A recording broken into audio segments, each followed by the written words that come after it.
오늘 방금 우리가 함께 읽은 이 본문은 2024년 5월 14일 화요일 매일 성경 큐티 말씀이었습니다. 신앙생활을 오래 한 성도들은 대부분 하나님의 생각과 내 생각은 다를 때가 많음을 경험해 봤을 것입니다. 그래서 좋은 성도는 하나님의 생각과 내 생각을 일치시키기 위해서 열심히 몸부림치며 나아가죠. 또 하나님의 생각과 내 생각이 다를 때 어떤 일을 결정해야 되는 순간인데 하나님의 생각과 내 생각이 다를 때 하나님의 생각에 순종하기 위해서 노력합니다. 반면에 인생의 중요한 일 앞에서 끝까지 내 생각을 고집하면서 하나님의 뜻이 너무나도 분명함에도 불구하고 그 뜻을 거부하는 성도도 자주 만나게 됩니다. 이런 모습을 보면서 아는 것과 순종하는 것은 분명히 다르구나 라는 것들을 계속해서 우리는 확인하면서 나가게 되죠. 그리고 저는 어제 예레미야 41장을 묵상하면서 이를 또 한번 확인할 수 있었습니다. 여러분, 어제 예레미야 41장 묵상하신 분들은 말씀이 기억나나요? 바벨론이 남유다의 예루살렘을 완전히 멸망시켰습니다. 그리고 짓밟고 취하고 할 짓 다 하고 난 다음에 그다랴라는 총독을 세우고 그들은 바벨론으로 다시 돌아가게 되죠.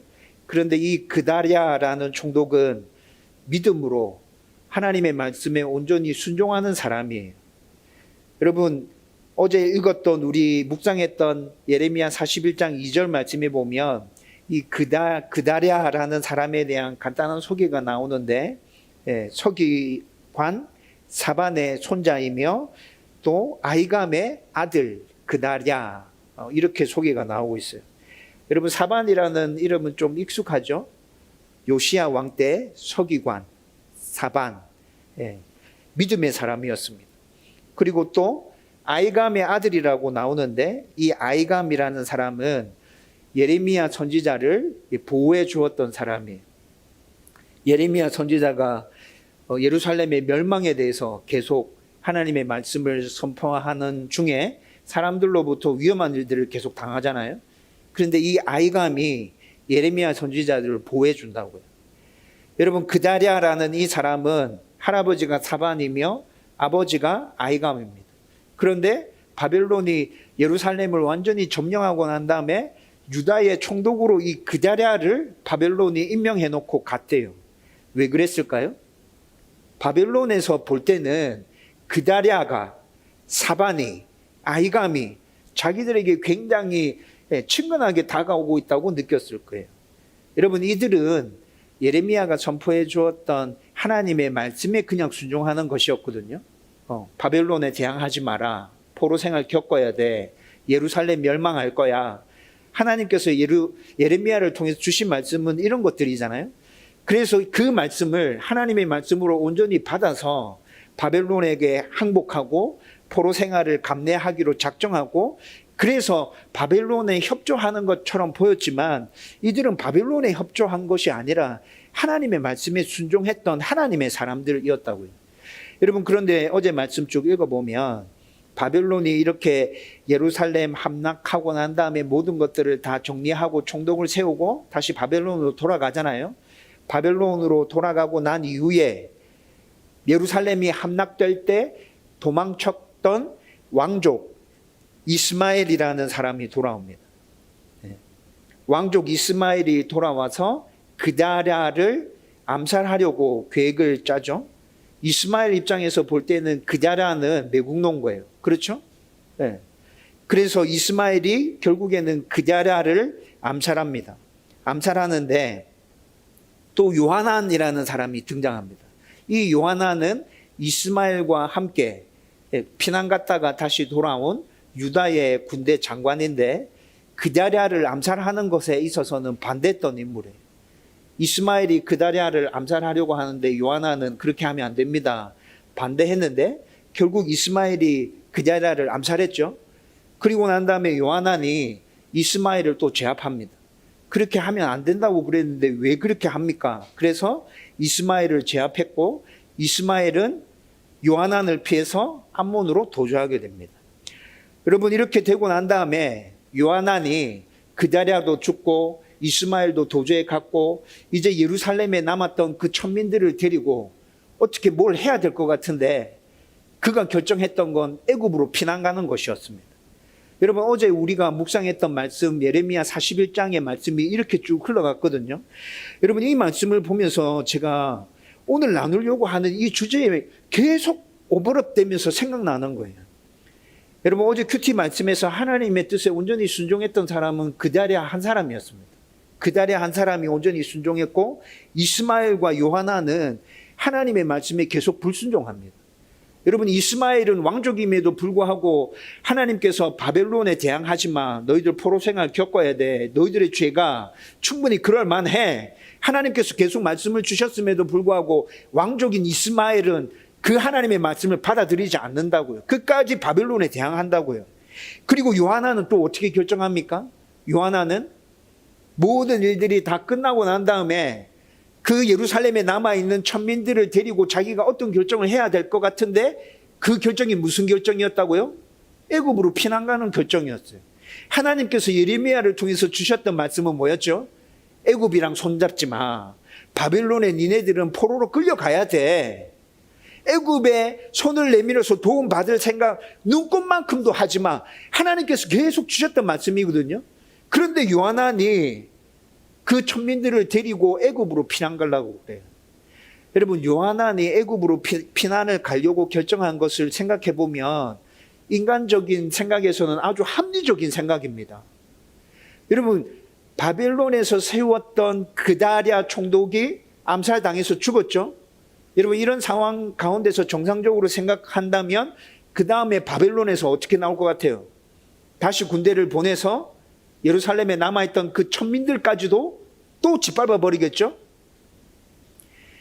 여러분, 인간적으로 생각했을 때 이스마엘이 했던 그 암살, 여러분, 우리는 납득할 수 있습니다. 이스마엘 눈에는 그다랴가 충분히 매국노로 보였을 거예요. 그렇죠? 왕족인 입장에서 그런 매국노를 살려둔다는 건 또 합당하지 않은 일인 것 같아요. 그렇게 암살한 거 인간적으로 생각해 보면 충분히 이해할 수 있죠. 요하난이 애굽으로 피신 가려고 한 거 인간적으로 생각해 보면 충분히 이해할 수 있죠. 굉장히 합리적이고 현명한 판단이 맞습니다.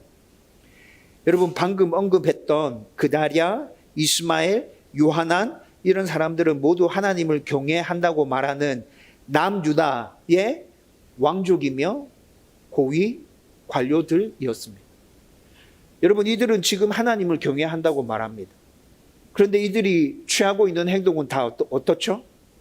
하나님께서 하신 말씀과 다르게 행동하고 있어요. 하나님의 생각과 이들이 생각하고 있는 건 다르다고요. 지금 자기 생각대로 계속 움직이고 있다고요. 오늘 말씀에서도 위대한 하나님의 사람 모세에게서 이런 모습을 발견하게 됩니다. 여러분들이 신앙생활을 하고 있는 모습에서는 이런 모습들 발견할 때 없었습니까? 이 말씀을 통해서 우리 각자에게 주시는 교훈을 찾을 수 있었으면 좋겠습니다. 우선 오늘 우리가 살펴보려는 말씀은 스데반의 설교 중 일부분이라는 것을 염두에 두어야 합니다. 여러분, 사도행전 7장 전체 말씀은 스데반이 했던 한 편의 설교입니다. 예수님의 십자가와 부활을 증거하던 스데반은 유대인들의 극렬한 저항에 부딪혀서 공회에 세워지게 됩니다. 그리고 그 공회에서 성전 모독의 죄명을 뒤집어 쓰고 재판이 아닌 불법적인 재판을 받게 되는데, 그 불법적인 재판석장에서 했던 설교가 7장 전체 기록되어져 있습니다. 여러분, 이때 스데반에 했던 사도행전 7장의 설교는 대지가 4가지로 나오거든요. 첫 번째 대지는 하나님은 아브라함을 부르신 후로 아주 신실하고 아주 적극적으로 이스라엘을 인도하시면서 보호하신 하나님, 그 하나님이 맞으시다. 이게 첫 번째 대지. 하나님의 신실하심, 하나님의 전지전능하심, 하나님의 인도와 보호에 대해서 말했죠. 그리고 난 다음에 두 번째 대지에서는 요셉의 형들은 아주 완악하고 하나님의 인도와 보호에 순종하지 않았다라는 주제를 가지고 두 번째 제지를 인도해 갑니다. 그 대표적인 예로 요셉을 시기하고 질투해서 형들임에도 불구하고 그를 애굽의 노예로 팔았잖아.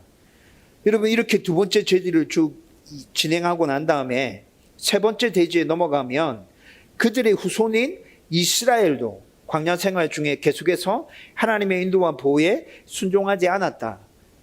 이 대지를 가지고 이 주제를 가지고 세 번째 대지를 쭉 이어나갑니다. 그리고 난 다음에 마지막 네 번째 대지에서 지금 스데반을 공회에다가 세운 종교 지도자들을 향해서 하나님은 당신이 계시하시고 만드신 성전에 갇히거나 매이는 분이 아님에도 불구하고 너희들은 지금 성전을 우상으로 만들어서 하나님을 거기다 가두려고 하고 있다 라고 얘기하고 있습니다. 여러분, 이 첫 번째부터 네 번째 제지 전체 이 설교를 정리하면 자기들의 생각, 너희들의 생각을 가지고 하나님께서 말씀하신 것과는 전혀 다르게 아주 악하게 행동하고 불순종하면서 살았고, 그럼에도 불구하고 지금도 여전히 조상의 본을 받아서 너희들도 똑같이 그렇게 하고 있잖아. 너희들의 죄를 한번 돌아봐 라는 것이 스데반이 했던 설교의 핵심 요지예요. 여러분, 이들은 하나님을 믿고 예배하고 경외한다고 말하지만 각자 자기 생각에 따라서 지금 다 움직이고 있다고요. 여러분, 그런데 이 설교 중에 오늘 제가 여러분들과 함께 나누려고 하는 말씀은 세 번째 대지, 이스라엘의 광야 생활과 관련한 일부분의 말씀을 지금 여러분들과 함께 나누려고 하는 거예요. 여러분, 제가 스데반의 전체 설교 중에 세 번째 대지만 딱 따와서 지금 여러분들과 함께 나누려고 하는 것은 모든 사람들이 이와 비슷한 죄와 실수를 계속 반복하면서 범하고 있기 때문입니다. 여러분, 스데반이 설교했던 간단한 그 설교의 정리들을 지금 말씀해 드렸잖아요. 그런데 그 설교에 나왔던 것처럼 요셉의 형들도, 이스라엘 백성도, 유대인들도, 그리고 우리도 하나님의 생각보다 내 생각이 앞설 때가 정말 많다는 것이죠. 성경을 전체적으로 살펴봐도 이를 반복적으로 언급하면서 하나님의 생각에 순종하라고, 하나님의 뜻에 따라오라고 계속 성경이 우리 가운데 말씀해 주고 있잖아요. 여러분, 이를 기억하면서 오늘 말씀의 모세를 통해서 똑같은 맥락에서 그 부분을 한번 집중적으로 살펴보려고 하는 것입니다.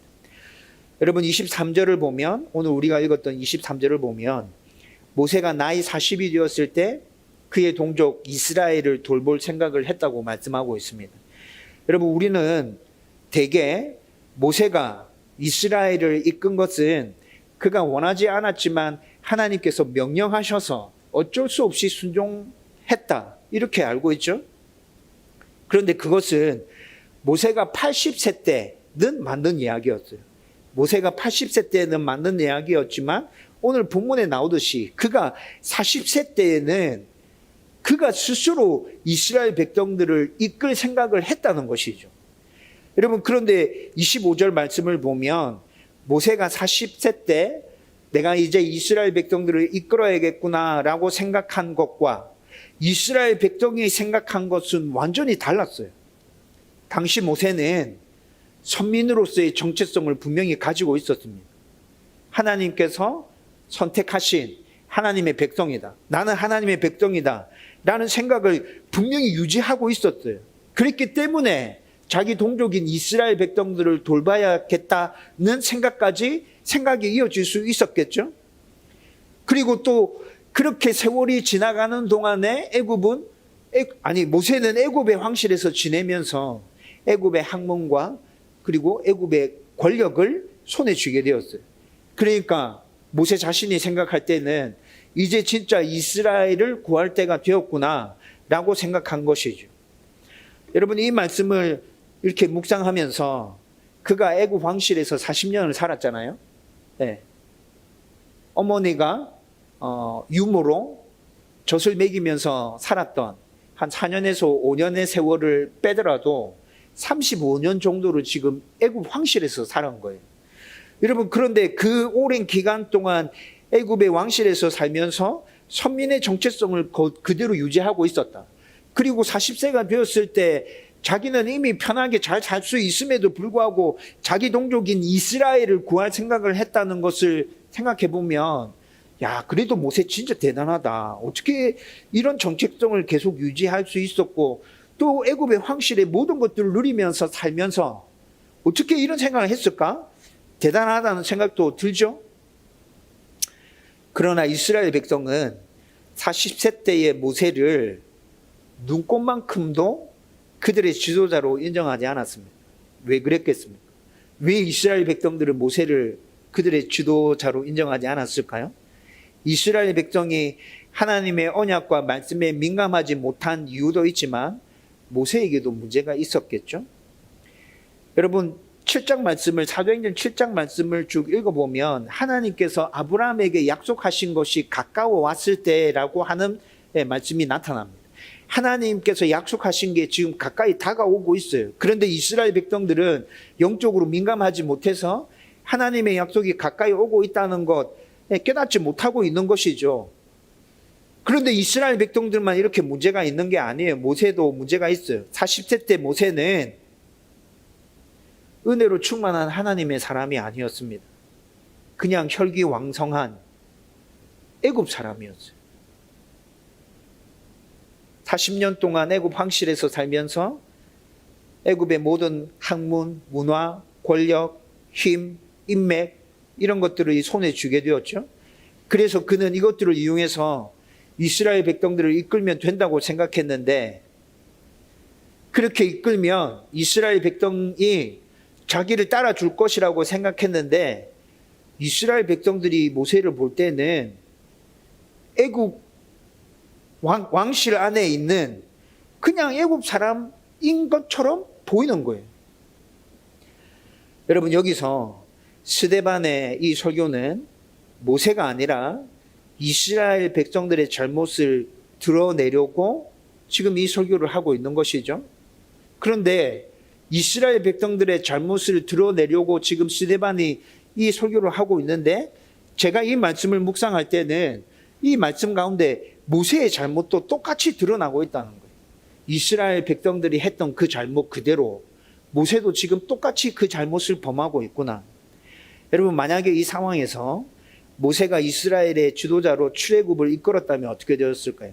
모세가 40세 때 이스라엘의 지도자가 되었고 출애굽을 이끌어서 성공했어요. 이렇게 됐으면 어떻게 됐을까요? 제가 생각했을 때는 성공할 확률이 거의 제로에 가깝고, 여러분, 모세가 80세 때 하나님께서 모세를 통해서 이스라엘 백성들을 이끌어낼 때 모세의 힘과 능력으로 이스라엘이 출애굽했나요?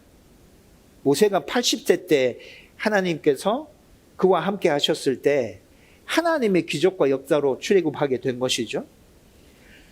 여러분, 그 과정들을 생각해 보면 모세가 40세 때 아무리 애굽 황실의 모든 것들을 다 누리고 있고 모든 것들을 다 손에 쥐고 있다 하더라도 이스라엘 백성들을 이끌고 출애굽하는 건 제로에 가까웠어요.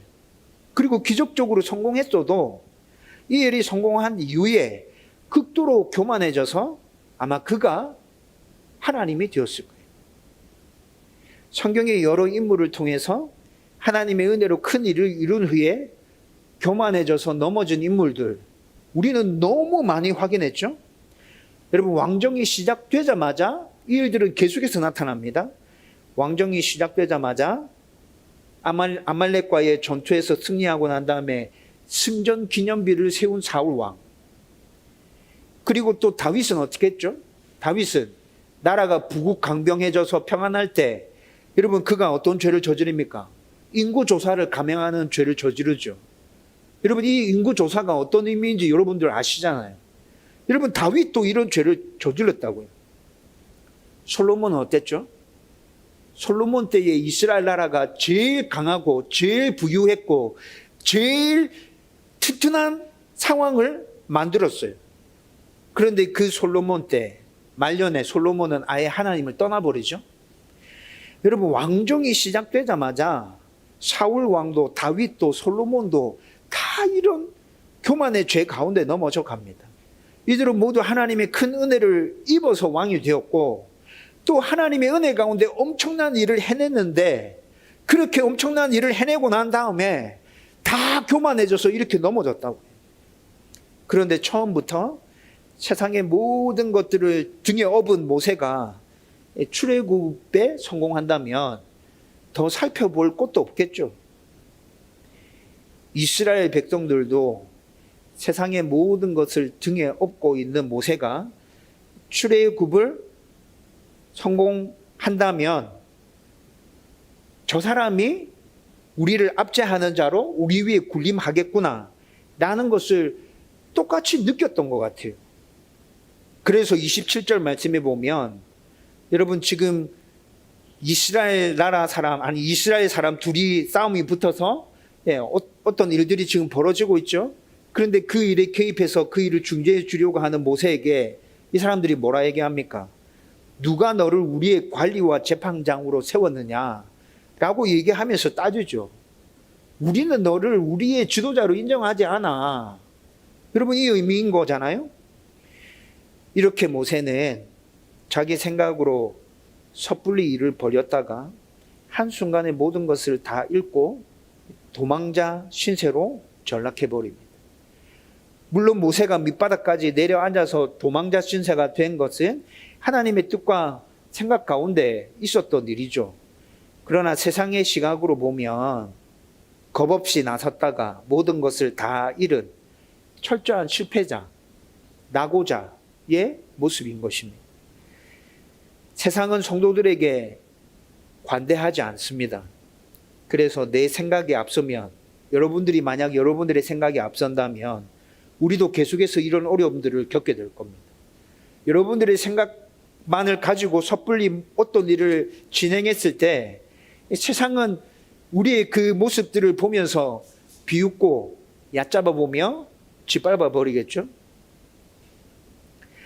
그러나 모세를 향한 하나님의 생각은 그를 이스라엘의 지도자로 세우는 것은 똑같았지만 그 과정이 완전히 달랐습니다. 40년 동안 애굽의 모든 것들을 누리면서 살았던 모세를 이제 40년 동안 도망자와 나그네로 살게 하십니다. 여러분, 이것은 말은 진짜 쉬워요. 말은 진짜 쉬운데 이 일을 온전히 겪고 있는 모세의 처지에서 한번 생각해 보십시오. 여러분, 성경을 읽을 때 제가 여러분들에게 가끔씩 권면해 드리는데 여러분들의 상상력을 동원해서 성경을 읽으셔야 됩니다. 그 상상력이 이상한 상상력이 아니라 정상적으로 추론한 상상력이라면 성경을 이해하는 데 굉장히 큰 도움이 됩니다. 여러분, 모세의 광야 40년 생활, 나그네 40년 생활이 어땠을 것 같아요? 하나님의 보호가 분명히 있었을 거예요. 모세가 나그네로 도망자로 40년 살아가는 그 세월 동안 하나님 계획하신 바가 있잖아요. 하나님 절대 모세 혼자 그냥 가만히 내버려 두지 않았을 거예요. 하나님이 보호하시고 인도해 주셨겠지만, 여러분, 제가 생각했을 때 간단하게 정리해서 말씀드리면 그가 미치지 않고 40년 동안 도망자와 나그네로 살았다는 것이 참 대단하게 느껴집니다. 미치지 않고 그 40년의 세월을 온전히 그렇게 버텨냈다는 것이, 야, 진짜 대단하다. 어떻게 그 40년의 세월을 견뎠을까? 모세에게 나그네 40년은 그가 의지한 세상적인 모든 것들을 제거하고 내려놓는 시간들이었어요. 모든 것을 할 수 있다고 생각한 자신이 정말 아무것도 아니라는 것을 확인하고 또 확인하고 또 확인하는 시간이었다고요. 그의 삶에서 더 낮아질 수 없을 정도로 낮아지고 낮아지는 시간이었어요. 40년 나그네 세월 동안 애굽의 혈기왕성한 모세 대신에 지면의 모든 사람보다 온유한 모세가 되어 있는 것이죠. 여러분, 이스라엘의 광야 40년, 정말 말 안 듣는 그들을 인도할 수 있는 하나님의 사람 모세가 나그네, 도망자, 그 40년 동안 다듬어지고 만들어진 것이에요. 여러분, 40살 때 모세가 이스라엘 백성들을 이끌었다면 광야에서 그 모세는 이스라엘 백성들에게 어떻게 반응했을까요? 상상이 되세요? 40살 때 애굽 사람이 이스라엘 백성들을 압제하는 걸 보고 모세가 어떻게 했죠? 이 애굽 사람을 단번에 쳐서 죽였잖아요. 그렇죠? 그 모세가 이스라엘 백성들을 광야로 이끌어 갔다면, 여러분, 이스라엘 백성들이 광야에서 불평불만을 쏟아내고 반항하고 대들고 모세를 죽이려고 달려들 때 40살의 모세는 어떻게 반응했을까요? 제가 말하지 않아도 여러분 충분히 상상이 가능하죠? 여러분, 하나님께서는 모세를 이렇게 다듬으시고 훈련시키십니다. 이렇게 모세를 훈련시킨 하나님은 33절에 가서 그를 다시 찾아와서 그가 아무것도 아님을 다시 확인시키죠. 40년 동안 그 비참한 삶을 살았는데 굳이 이렇게까지 할 필요가 있나라는 생각이 듭니다. 근데 하나님이 모세를 찾아와서 그에게 사명을 부여하시기 전에 다시 너는 아무것도 아니야, 다시 확인시킨다고요. 33절에 그 확인시킴이 어떻게 드러납니까? 신발 벗으라 합니다. 신 벗어. 여러분, 신을 벗으라는 의미는 뭐죠? 종의 상징입니다. 너는 아무것도 아니야. 너는 그냥 나의 종이야. 너의 권리를 모두 내려놔. 지금까지 40년 동안 도망자로 나그네로 살면서 철저하게 너 자신이 아무것도 아니라는 걸 배웠지? 너 진짜 아무것도 아니야. 여러분, 하나님께서 이를 다시 확인시키시면서 다시 한 번 더 쐐기를 박아버려요. 그런데 33절에 신을 벗으라는 이 말씀을 묵상하면서 저는 한편에 어떤 생각이 들었냐면, 방금 말씀드렸던 것처럼 너는 아무것도 아니고 온전히 나만 의지해야 돼. 하나님께서 그 의미로 신을 벗으라 하는구나. 그러면서 또 이제부터 내가 너와 함께 할 거야. 내가 너와 함께 하기 때문에 너는 지금부터 모든 것을 할 수 있을 거야. 동시에 이 말씀도 하나님께서 모세에게 같이 하고 계시구나. 그리고 하나님께서 모세에게 소명을 부여하십니다. 이제 모세는 하나님의 사람이 되었고 그분을 온전히 의지해서 이스라엘 백성들을 이끌게 될 겁니다. 그래서 35절에 보면 하나님은 40년 전 그를 거절했던 이스라엘 백성에게로 다시 보내십니다. 여러분, 이것이 하나님의 생각이며 하나님의 방식이라고요. 모세는 애굽의 모든 것들을 누렸던 40세 때 이스라엘을 위해서 자기가 뭔가를 할 수 있는 적절한 시기였다고 생각했어요. 그러나 하나님은 도망자와 나그네로 살면서 그 모든 것들을 비워내고 낮아질 대로 낮아진 80세 때 이제 내가 시키는 일을 이놈이 잘 감당할 수 있겠구나. 여러분, 하나님이 이렇게 생각하신 거라고. 하나님의 생각과 모세의 생각의 간격은 40년이었죠. 여러분, 그런데 좀 전에 설명해 드렸던 것처럼 이 40년의 세월 모세에게 어떻게 다가왔을까요? 지옥과 같은 삶이었을 거예요.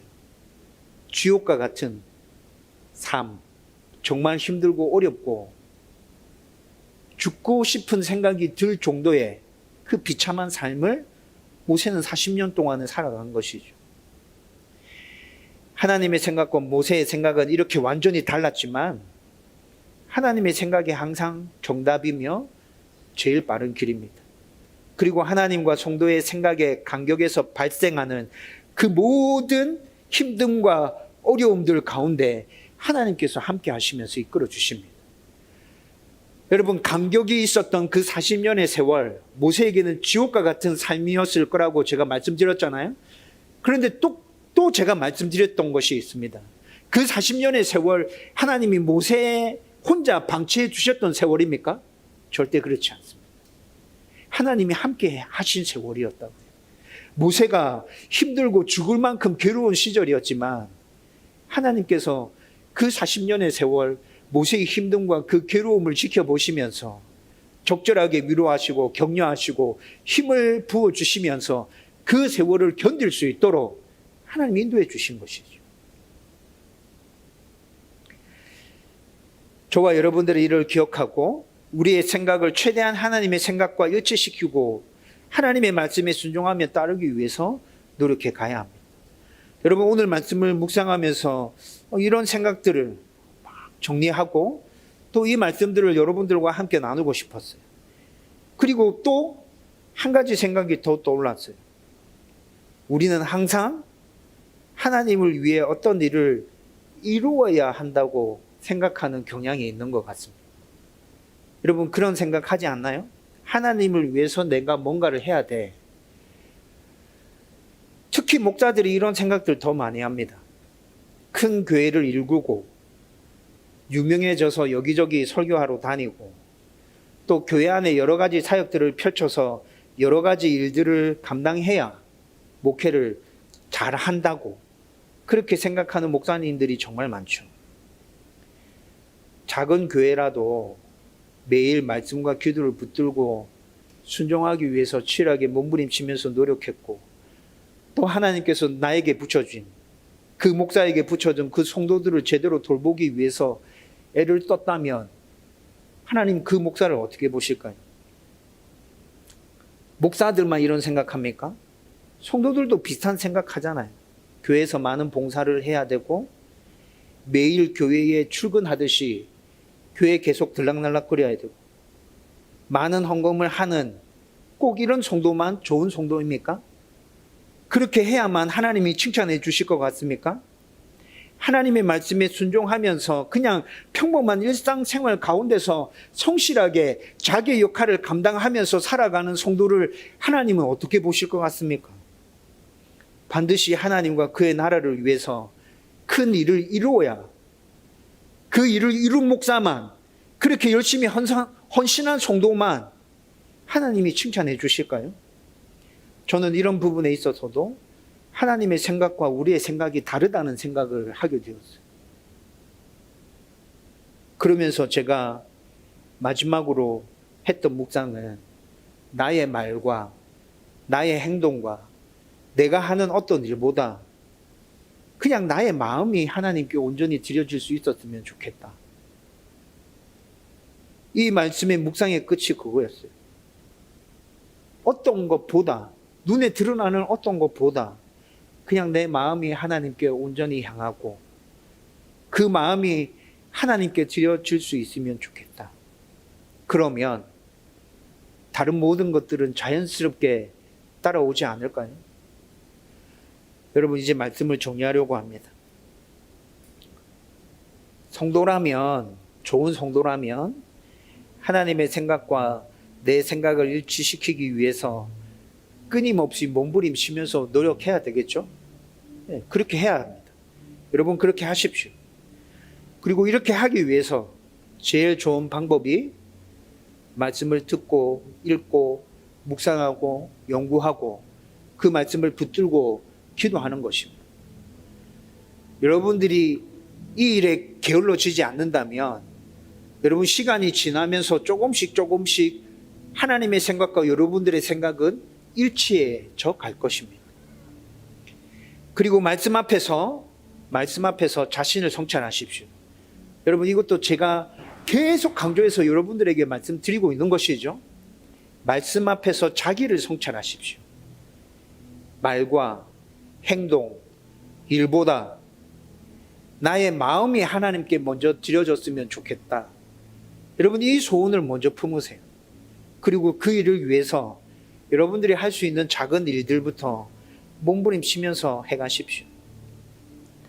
그리고 이런 모든 것들을 마음속에 담아서 여러분들의 삶에서 하나님의 사람답게 살기 위해서 최선을 다해서 노력해 가십시오. 이 여정이 힘들고 어렵겠지만 하나님의 생각과 모세의 생각, 그 중간에 있었던 40년의 그 세월 동안 하나님이 모세를 지키시고 붙드시고 인도해 주셨다. 제가 말씀드렸잖아요.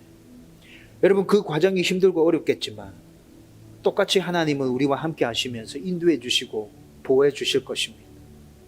견디고 이기고 다듬어져서 정말 좋은 하나님의 사람으로 이 땅 가운데서 그렇게 살아갈 수 있도록 하나님께서 우리 가운데 은혜를 허락해 줄 것입니다. 이 은혜가 저와 여러분들 가운데 넘쳐나기를 주님의 이름으로 축원드립니다.